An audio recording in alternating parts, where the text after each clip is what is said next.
Read in the name of thy Lord who createth, who teacheth man that which he knew not. What I want you to do, instead of looking at this from the third person, I want you to look at it from the first person, as if these events had happened to you. As if the events had happened to you. So when I say that this such and such happened, what I want you to imagine is if it had happened to you. Alright? And so the Prophet ﷺ was born. And immediately after that his father died. And so the Prophet ﷺ grew up with no father. He was raised by his mother. And at a very young age, the Prophet ﷺ lost his mother as well. And so now, even in his infancy, when he's just in the age of around 6 years old, 7 years old, he's now going into the world with no mother and no father. And so his grandfather begins to take care of him and love him, Abdul Muttalib. And as Abdul Muttalib is taking care of him, Abdul Muttalib soon dies as well. And now he's lost his father, who he never knew. He's lost his mother, and he's lost his grandfather. And he's an orphan in Mecca. His uncle Abu Talib begins to take care of him. The Prophet ﷺ was never known for any of the vices that the Quraysh were known for, the people in Mecca. They would drink alcohol, or they would drink alcohol or bury their women or whatever it was that they were. The Prophet ﷺ had nothing to do with that. He was, as they knew him to be, the most trustful person in their entire society. As-Sadiq al-Amin.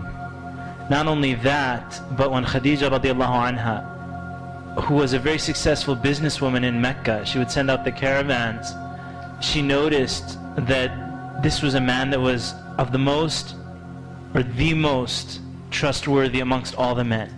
And so she placed him in charge of her caravan that would go to Syria and come back. And so the Prophet ﷺ at that time hadn't received revelation. He was 25 years old. He took care of her caravan, and where everybody else was just going, making a profit and coming back with the Prophet, the Prophet ﷺ went to Syria, made a profit, and then bought items. And then when he came back to Mecca, he also sold it in Mecca. So he got double the profit. Khadija radiallahu anha asked her uncle to speak to Muhammad sallallahu alayhi wasallam about getting married. And they got married. It was his first wife, Khadija radiallahu anha. And from Khadija he had the majority of his children.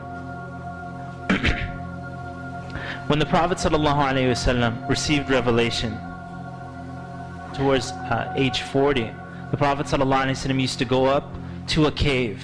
And that cave, till today, if you go to the Kaaba and you're standing in the Kaaba, you will notice all these huge hotels around the Kaaba. I think they're building a new hotel there. It's huge. But there's still a mountain that you can see right when you're doing tawaf. Some of you might, if you've been to Mecca, you don't recognize that mountain. But there's a huge mountain in the distance that isn't covered by hotels. And from the courtyard of the Kaaba, you can see it. That's Ghari Hira. That's the cave of Hira.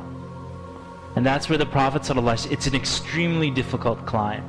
Right? If you're thinking, yeah, I want to go visit there, it's maybe an hour walk upwards. It's extremely high, bigger than those high hotels.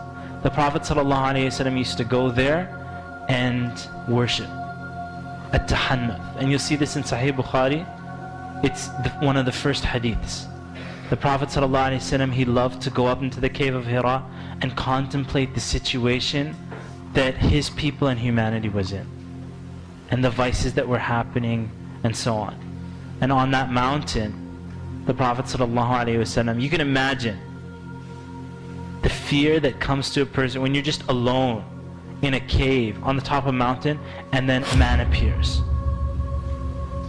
And then the man is telling him to read. And so the Prophet ﷺ said to him, he said, I can't read. And a lot of people forget this part about that story, and many of you are familiar with it. Jibreel alayhi salam, Angel Jibreel, he grabbed the Prophet ﷺ and he squeezed him. and he pressed him so hard. So not only the fear of seeing that person there, but he pressed him so hard until the Prophet ﷺ said, I felt I was gonna die. And then he let go of him. And then he said, read. And the Prophet ﷺ said, I can't read. And then he squeezed him again until the Prophet ﷺ said that I felt I was gonna die. And then he said to him, read. He said, I can't read. And then he pressed him again until he felt he was gonna die. And then Jibreel alayhi salam told him, اقرأ باسم ربك الذي خلق خلق الإنسان من علق اقرأ وربك الأكرم الذي علم بالقلم علم الإنسان ما لم يعلم.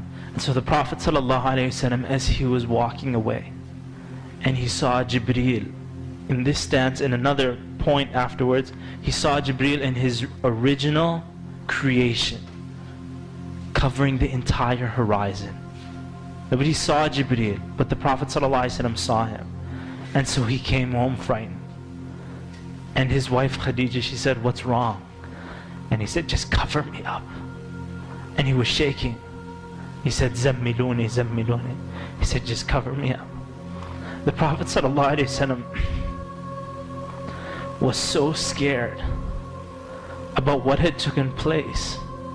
And in fact, after that, Khadija radiallahu anha, you'll see in the seerah, she said, Allah would never do this to you.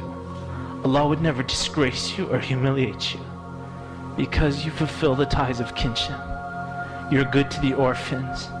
If anybody needs help, you're the one who helps them. You feed them, you take care of them, you will never be humiliated by Allah subhanahu wa ta'ala. And so the Prophet sallallahu alayhi wasallam, after that, revelation discontinued. You will see that for many months, Jibreel didn't come back until he felt that Allah was angry with him.